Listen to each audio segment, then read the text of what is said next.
Taurus, welcome back po dito sa Daily Dose of Tarot 111. Kamusta ka ngayon?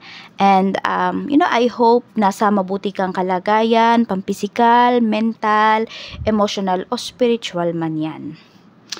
Tandaan po natin na ang video natin na ito ay para lamang sa mga Taurus na may malawak na kaisipan. Tandaan na hindi lahat ng Taurus ay makaka-relate, okay, or makaka-resonate dito po sa ating video. At kung bago ka lamang po dito sa ating channel, please subscribe and hit the bell button para lagi kang updated. Kung nais mo naman magpa-private reading, i-DM mo lang ako directly dito sa aking page. Yung page po natin ay matatagpuan nyo po yung link sa description box or even sa comment section. Matatagpuan nyo lang sa comment section kapag hindi ko nakalimutan or sinipag po akong mag-copy-paste. Okay? Kung hindi mo naman i-skip ang ads, maraming salamat. At mag-iwan ka na din ng baka sa comment section. And by the way, ayan na, tama na sa intro natin. At umpisahan na po natin ang reading mo. Tingnan natin kung kamusta ba ang iyong love life this month of April 2025. This is for you, Taurus. Okay, we have soulmates. So, may pagkakaintindihan dito, may soul connection na tinatawag, may partnership, may mga pag-uusap, may mga, sabihin din natin dito na may mga, hindi ko masabi na karmic, no? Pero may mga agreements po kayo rito, may mga bagay na sobrang lalim pagdating sa inyong love life na inyo pong pagtutuunan ng pansin. Tignan pa natin, okay? Ano pa yung mensahe pagdating sa iyong love life? Energy Spirit Guide pagdating po sa love life ni Taurus ngayong April 2025. Ace of Swords. Ayun, may pag-uusap nga dito, Taurus. Meron tao dito na gusto kang makausap or gusto mong kausapin. May laging nag-iisip sa'yo. Ayan. So, this is your soulmate. So, mga soul connection, mga soulmates mo ang makakadeal mo rito. Hindi lang to usapang romantic relationship, Pwede rin po na ito ay, kasi meron din tayong mga kaibigan na na soulmate natin or even family members. So, kung ano man yung mga dapat pag-usapan pagdating sa love life mo, sa family mo, or sa mga relationships mo, mapag-uusapan nyo po yan. Meron din akong nakikitang pagkikita rito. So, yun, pwedeng mapapag-usapan ninyo ng friend mo or ng soulmate mo yung pagkikita ninyo. Meron din LDR dito. Ayan po. So, tuloy-tuloy po yung pag-usap. Magandang usapan pagdating dito sa connection nyo. Kung meron dito, may nagpo-pursue sa'yo or may pinopursu ka, maybe pinopursu mo yung tao na yon kasi nafe-feel mo talaga na soulmate mo yun. Napakagaan ng energy mo to or ng, ng feeling mo towards that person. So, soulmate mo po yan. Meron lang pinapakita dito.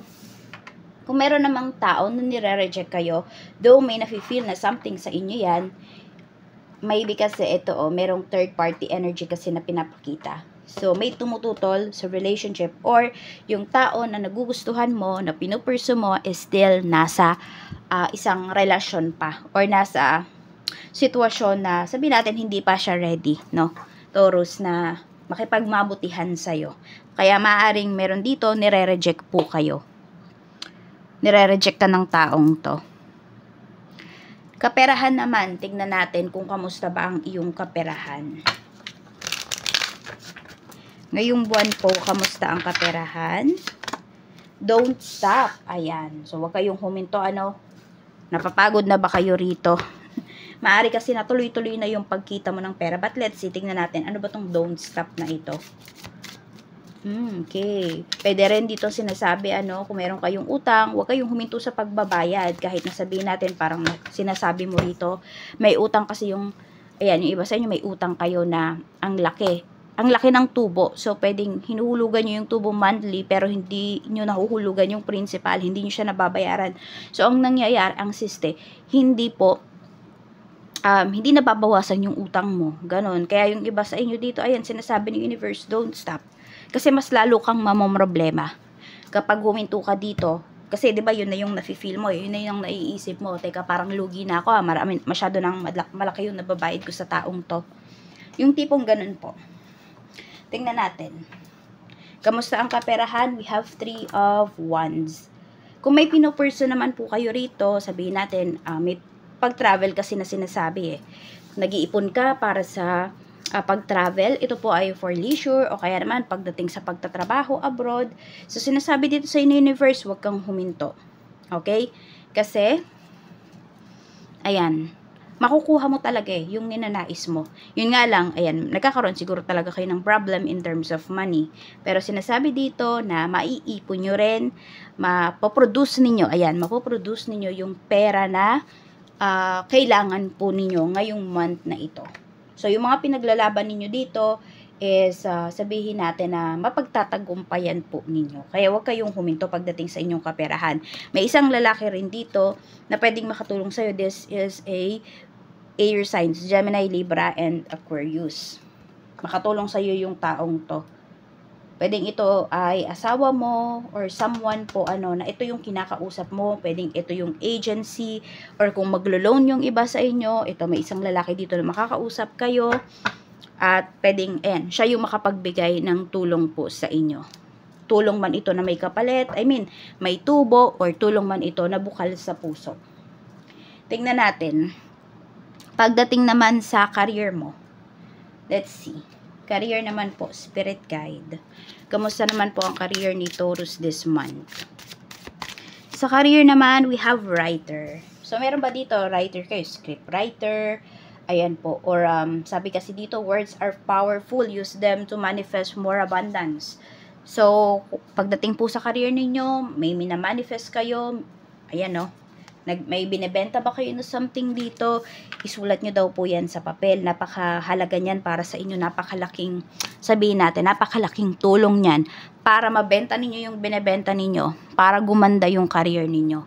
So, kung may tinatarget kayong promotion, position, isulat nyo, mag-journal kayo. Yan po yung gawin ninyo. Nakakatulong yan sa inyo, Taurus. Ang pag-journal. Tapos, sinasabi rin dito, baka meron dito, ang career niyo is blogging, content writer, or book author in creative writing. So, kung iyan ay passion po ninyo, huwag ninyong pigilan. Do not hold back. Huwag niyong isuppress yung nararamdaman ninyo, lalo na sa pagsusulat. Kung meron man po dito, tingin nyo talaga you have the talent, you have the passion na magsulat, gawin nyo po. Kasi pwedeng dyan kayo, pwedeng kung may writer dito, nagsusulat kayo ng mga kwento, gawin nyo sa libro, ganyan, may publishing something dito na tumulong sa inyo, makakapagbenta kayo ng libro, yung tipong ganun, pwedeng ito yung maging bread and butter po ninyo.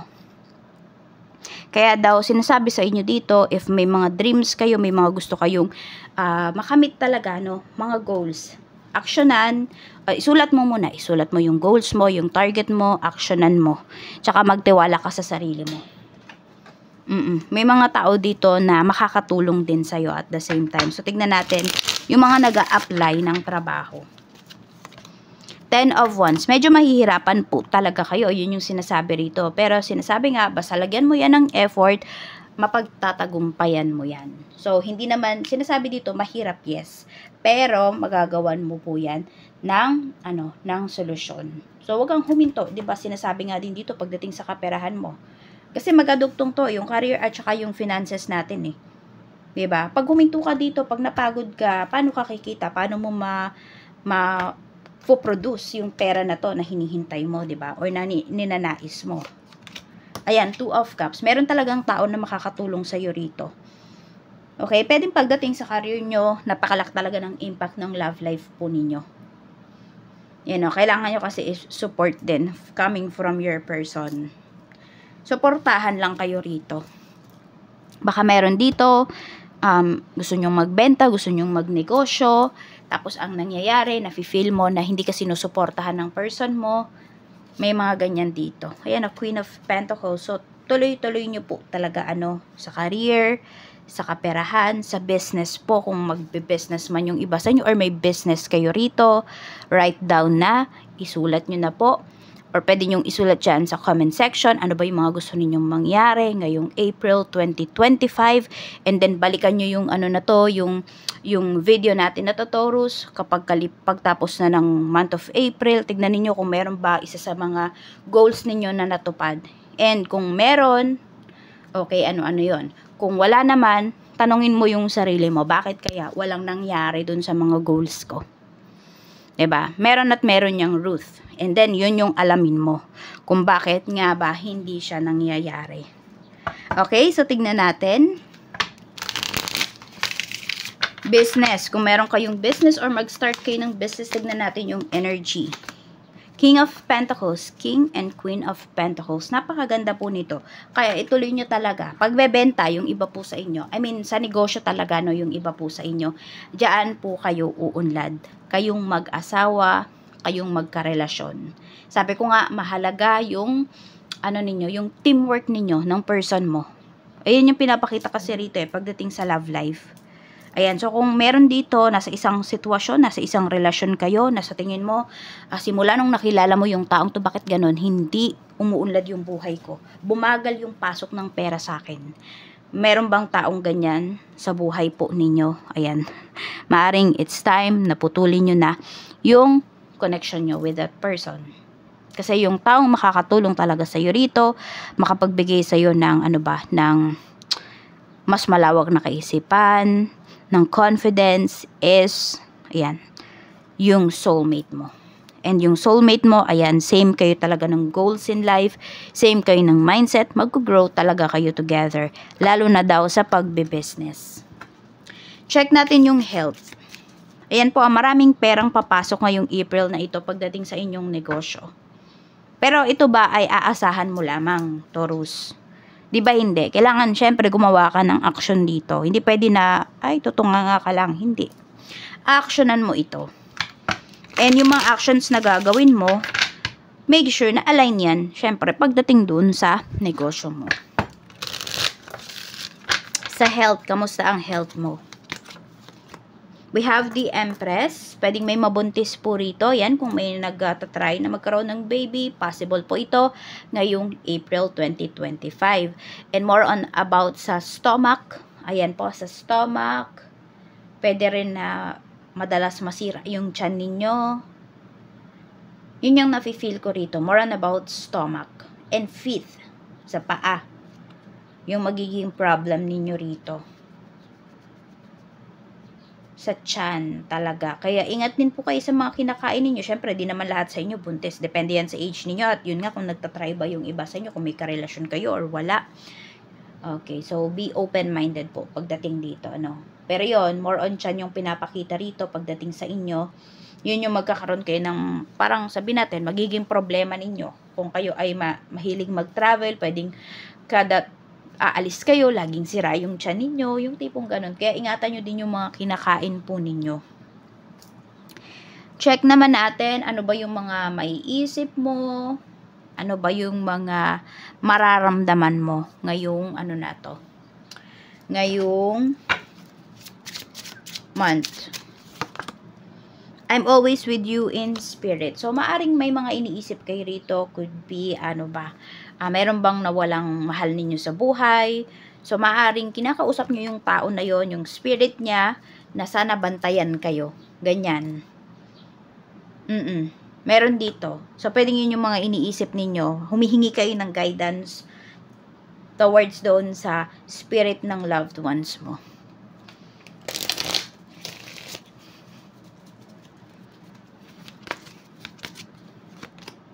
The Hierophant.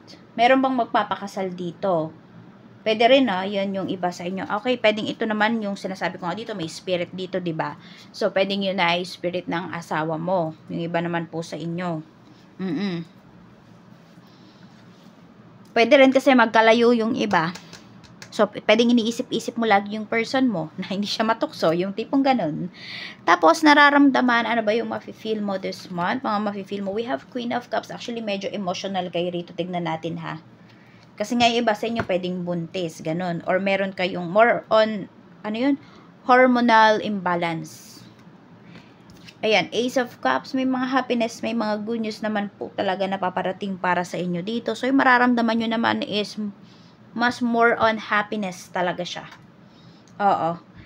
Nandun din yung eagerness ninyo sa mga bagay na gagawin po ninyo. So, dapat mong pagfokusan, King of Wands, mga actions ito eh. Pwede rin tao. Ayan, meron kang kailangang kausapin dito. Pagfokusan mo yung yung sabihin natin, itong kakausapin mong tao na to na sa tingin mo makakatulong talaga sa'yo. Meron kang dapat kausapin dito. Ayan, na makakatulong sa'yo. Pwedeng ito ay pagdating nga sa pag-alis mo. So, ito din yung tao na yun eh, yung pinapakita na to na King of Swords na sinasabi ko sa'yo kanina, na pwedeng makatulong sa'yo. Dapat mong iwasan this month, 7 of Swords. Okay, ingat ka kasi may mga chismis dito pagdating sa, sa buhay-buhay mo, sa mga ginagawa mo. And ingat ka rin kasi maaaring ikaw ay, yun nga, may chismis dito na marinig ka na paniniwalaan mo ba kaagad? Tanungin mo yung sarili mo ha. May mga chismis dito na chismis lang talaga siya. Wala siyang katotohanan. Kaya mag-iingat ka kung paniniwalaan mo kasi pwedeng makasira yun pagdating sa diskarte mo. Okay, ano pa? Pagdating naman sa mga blessings. Okay? Mga blessings naman po na paparating para sa'yo. Tingnan natin yan. So, ayun nga, maraming benta, pagdating sa negosyo. Let's see. Ayan, soulmates, soul family. Makikilala mo yung soul family mo. Matatagpuan nyo yung isa't isa this month. We have well-being. So, alagaan ng sarili. Ayun nga yung sinasabi ko dito kanina. Pwedeng tuwing aalis ka, sumasakit lagi yung tiyan mo, hindi ka natutunawan. So, sa pagkain, huwag kayong magmamadali. Tapos, nandun din na mas maaalagaan mo din at the same time yung iyong sarili. Diba? Hindi lang talaga physical, pwede rin naman na emotional at mental. Tingnan natin. We have doctor. So, health, more on health talaga yung pinapakita sa'yo rito. Pwede hindi lang din naman yan about sa synthetic medicine. Baka may mga, yan, yung iba sa inyo, more on nag-herbal medicine kayo. Or meron kayong matutuklasan dito na sabihin natin, laging may mga nananakit-nakit sa katawan po ninyo. And then, madidiscover ninyo kung ano ba yung hiyang para sa inyo na gamot. Or na, kunwari nga, herbal medicine or treatment. Ayan po. And yes, yung iba sa inyo dito, magbe-visit kayo sa doctor ninyo, which is, sabi natin, ano ba siya, privilege ba siya sa atin dito sa Pinas, ganyan. O kasi 'di ba hindi naman talaga lahat is nakakapagpa-doktor. Hindi lahat nakakapagpa-check up. So yung iba po sa inyo, ayan, makapagpa-check up kayo. Baka meron din dito magpapa-pap smear kayo. More on babae kasi ano ba naman ang di ko alam kung ano ba ang tinitignan naman pagdating sa lalaki. Yung tipong ganyan po, So, tignan natin. Meron din naman pala dito, pwedeng mag-start kayong mag-pills. Not just because ayaw nyo lang mabuntis. Maaring yung iba po sa inyo, may PCOS kayo, ganyan. Basta, kung ano man itong mga gagawin sa inyo or gagawin po ninyo, ay i-consult nyo muna yan sa inyong doctor. So, we have fire. Ayan po, may fire tayo dito. Sabi dito, take responsibility for your power. We have shopping. Okay, so may makakapag-shopping dito. Yung iba po sa inyo, pwedeng magpapakabit kayo ng air conditioner. Kasi, sobrang init, 'di ba? So, ayan. 'Di ba blessing yan? Kasi hindi naman lahat sa atin may aircon. Hindi naman lahat sa atin ay nakakapag-stay sa malalamig na lugar. Or yan, yung iba sa inyo pala. Pwedeng mag-stay kayo sa malalamig na lugar. Window shopping yung iba sa inyo. Pwedeng makakaisip kayo dito ng bagay na sabihin natin na yung magiging practical kayo. Yung mga ganyan. Katulad niyan, yun nga, yung iba sa inyo kung walang aircon sa bahay, tapos malapit naman kayo sa mall, so pwedeng sa mall kayo magstay. Yung tipong ganon. Tignan natin, okay, paparating na negatibo or lessons dito sa life ninyo ngayong April. Lessons po, spirit guide. Lessons. We have Page of Wands. So, yes, unahin, piliin mo daw yung sarili mo. Ayan o, Knight of Wands. And di ba sabi ko nga sa'yo dito, pwedeng may chismis na pwedeng makasira sa diskarte mo. So, wag mong hayaan na mangyari yun. Ayun o, may mga magtatraidor sa'yo dito. Pero sabi nga, yan o, focus on yourself. Diba? Dapat, hindi yung action nila, hindi yung sinasabi nila, yung sundin mo. Kung hindi, kung ano talaga yung passion mo, ano yung nasa puso mo, ano yung gusto mong gawin. So, lesson dito ay mas magtiwala ka sa sarili mo kaysa sinasabi ng ibang tao. Let's see, angel message naman para sa'yo. Spirit guide, angel message po natin kay Taurus. Angel message natin kay Taurus. Oh, 'di ba? Passion. Ito pa, kanina pa yan sinasabi sa iyo. Sabi sa iyo dito ni Archangel Haniel, trust and follow your renewed passion in your love life and career. Kaya kung, ayun, dito lang ha, kung meron mang matukso rito, kasi sabi dito renewed passion. O, pwede rin naman natukso, 'di ba? Pero yung person nyo pala, yun pala yung soulmate nyo talaga, na-realize nyo na mahal nyo talaga yung taong yun. So, tapusin mo na lahat ng mga nanggugulo sa relasyon ninyo, yung mga blockages sa relasyon ninyo, di ba? Putulin mo na sila. And then, yung iba naman sa inyo, kung feeling ninyo, hindi nyo na mahal yung ka-deal ninyo ngayon, yung karelasyon ninyo ngayon, tapusin nyo bago kayo pumasok sa isang relationship. Di ba? Para wala kayong karma dito. Walang bad karma na maghahabol sa inyo. Okay? Kasi tinapos nyo bago kayo makipagrelasyon ulit or sa bago. Yung tipong ganon. Pagdating naman sa career ninyo, ayan daw, sinasabi dito ni Archangel Haniel, mas nasa puso ninyo yung ginagawa ninyo, mas malapit kayo sa pera. So, ayan lang po. Maraming salamat, Taurus. Mag-iingat ka and more blessings to come.